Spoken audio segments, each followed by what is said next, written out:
الشام هي أرض المحشر الشام. وجاء في الحديث عن ابن عمر رضي الله عنهما قال: قال رسول الله صلى الله عليه وسلم: اللهم بارك لنا في شامنا وفي يمننا.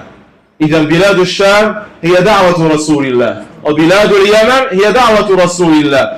إذن أيها الأحبة، من هذه الدعوة المباركة ستأمن بلاد الشام وبلاد اليمن وتخاف جميع المواطن.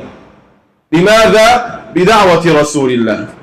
اللهم بارك لنا في شامنا وبارك لنا في يمننا. قال: فقالوا يا رسول الله وفي نجدنا؟ قال: اللهم بارك لنا في شامنا وفي يمننا. فقال يا رسول الله صلى الله عليه وسلم في المرة الثانية: وفي نجدنا؟ هي بلاد تقع شرق المدينة. قالوا: وفي نجدنا يا رسول الله؟ فقال صلى الله عليه وسلم: هناك الزلازل والفتن وبها يطلع قرن الشيطان. إذن دعوة رسول الله صلى الله عليه وسلم لبلاد الشام.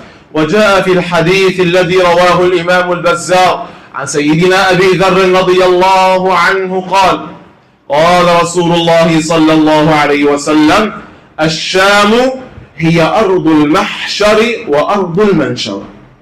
بلاد الشام وأرض الشام هي أرض المحشر وأرض المنشر.